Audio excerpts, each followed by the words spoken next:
Meu primeiro idioma é alemão. Ah, sério? Ah, que legal. Eu aprendi a falar português depois no ginásio, né? O primário eu fiz quase todo em alemão. E quando fui para o ginásio, eu não sabia falar direito. Errava tudo, trocava tudo. Era o gringo. Não, era pior. Trocava o alemão. Se você fala alemão, trocar as letras para português é a pior salada de frutas que você não tem ideia o que tem lá dentro. Você olha assim, o que é isso? Nunca vi dessas coisas, né? E eu tinha uma professora que era uma pessoa terrível. Fazia a gente ler, pegava um livro e abria um capítulo e cada aluno, em ordem de fileira, de cadeira, tinha que ler um parágrafo. E ela se posicionava atrás do aluno, olhando por cima dos ombros e acompanhando a leitura. Eu lia tudo errado. Trocava P pelo B, S por C, tudo, T pelo tudo. Pá! Ela batia com a régua na cabeça da gente. Meu Deus! Isso é bullying de primeiríssimo grau. certeza. Né? Total. Você aqui, você vai preso. Imaginar isso naquela época, exatamente. Imaginar você isso falava hoje. pro pai e a mãe, você deve ter feito alguma coisa errada. Exato, mereceu. Era Toma isso outra mesmo. aqui. Quando ela entrava na sala de aula, eu queria morrer. Lágrimas não era de choro, mas sim de medo, caíam dos meus olhos. Eu não estou inventando nada disso. Isso me causou uma timidez tão grande que quando eu tinha que ficar de pé, às vezes ler na biblioteca, né? Para os meus dois coleguinhas sentados na minha mesa, né? Eu não conseguia fazer. Isso me causou um impacto tão grande na minha vida que até depois da universidade, quando eu peguei meu cartucho na universidade, eu fui para o palanque lá, para o palco, receber meu cartucho e sair me arrastando pela lateral. Com vergonha? Com vergonha? Eu não tinha coragem de olhar para a audiência. Eu não tinha força mental, física, psicológica. Isso, um adulto. Tá? Imagino. Mas isso era onde, Paulo? Você era... No sul. No sul do Brasil. Santa Catarina. Mas você nasceu em Santa Catarina? Eu nasci em Santa Catarina, uma cidade desse tamanho, perto de Chapecó, certo. Né, do interior do estado, uma cidade chamada Saudades. Todo mundo falava alemão? Não. Ah. Não. Mas na escola falavam? No primário? No primário. Eu fui numa escola alemã. Ah, entendi. E depois passamos para o português e foi complicado. Para mim foi muito difícil por causa disso. Eu tive esse problema, né? E eu não... E aí a timidez entrou e eu era assim, aquele cara que tremia. Eu queria pular a janela, aí vi que era um pouco alto demais, eu queria entrar no concreto. As cadeiras nossas eram com uma tabuinha comprensada, né? Eu queria entrar ali, eu sabia que não dava, eu queria fugir dali, mas não podia. Chegava em casa triste, pai e mãe, pai alemão, durão, né? Falava, você deve ter aprontado alguma coisa. Naquele tempo era assim, o professor tinha razão. Quando eu me formei no Brasil, daí apareceram oportunidades de sair do país, eu fui para Boston em 1990, em julho. Massachusetts? Yeah. Boston, Massachusetts. E aí, no meio de trabalho, disso, daquilo, estudando, eu fiz Universidade de Boston também. Quando eu cheguei em Boston em 1990, foi em julho, dia 23 de julho de 1990. Quase não falava nada. E aí eu falei, cara, isso tem que mudar. E eu coloquei uma pressão muito grande em mim e aprendi o idioma. Surgiu esse coisa de mortgages. E eu nem sabia o significado da palavra mortgages. Tá? Aí eu peguei minha carteira favorita. Minha carteira favorita era o meu dicionário.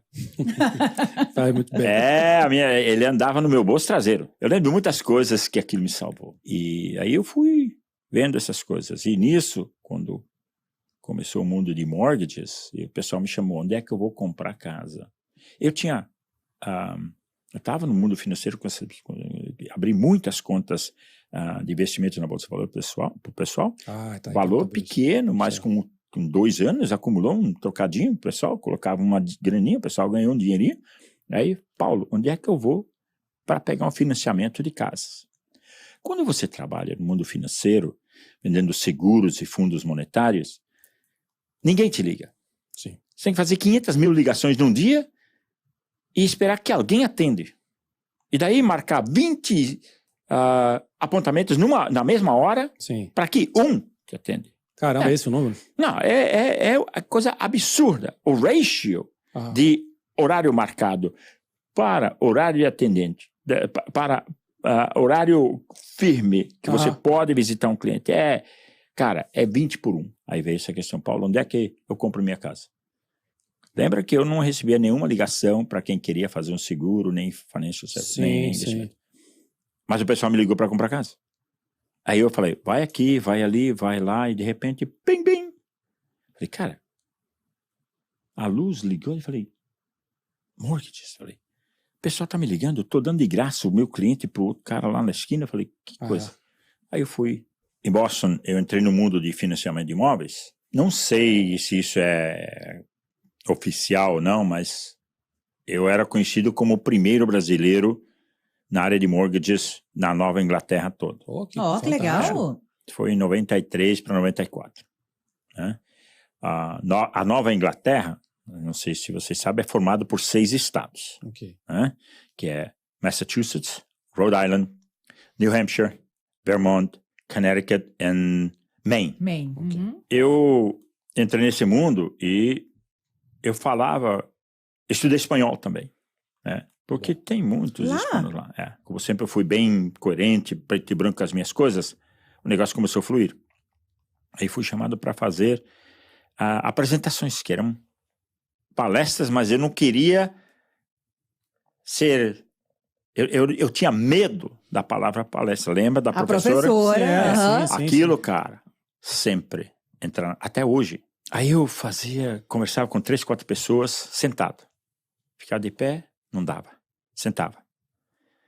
Aí, de repente, fui chamado para uma igreja. Aí, cara, o que eu vou fazer? Fazer um cafezinho, depois da igreja, o pessoal anunciava.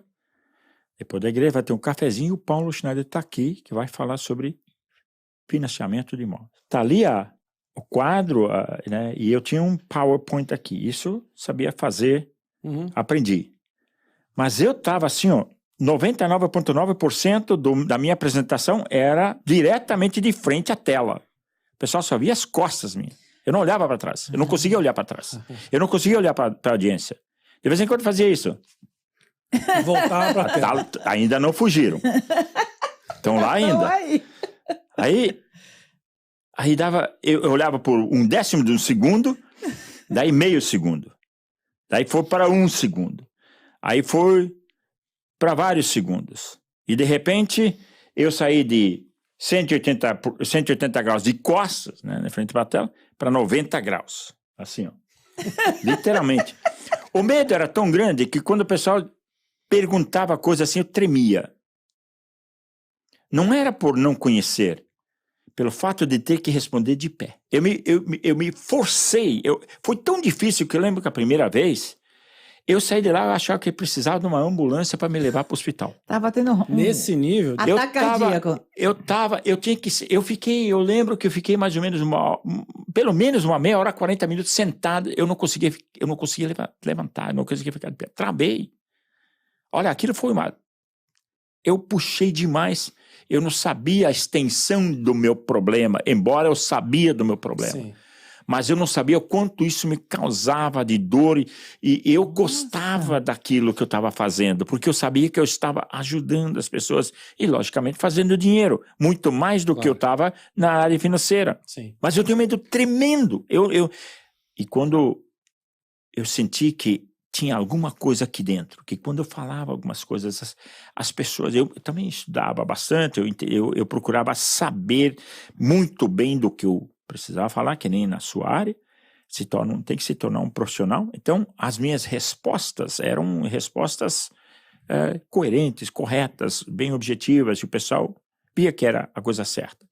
Aí eu comecei a entender que nessa cachola aqui atrás, a tampa abria assim e coisas começaram a sair. E eu comecei a ficar de pé, comecei assim, ó, a elevar o meu nível de confiança. E de repente eu descobri que eu tinha um dom. Eu não sabia. Tava ali, Tava ali. trancadinho por conta Tava da no professora. cofre, em cima e debaixo de um monte de escombros, de todos aqueles anos de escola, do primário lá, Sim. né, do ginásio, na verdade. E muito, já estava empoeirado, já tem aquela coisa que você tinha que realmente pegar um Disparador. compressor. Não, disparador nada. Era muito mais profundo o negócio, né?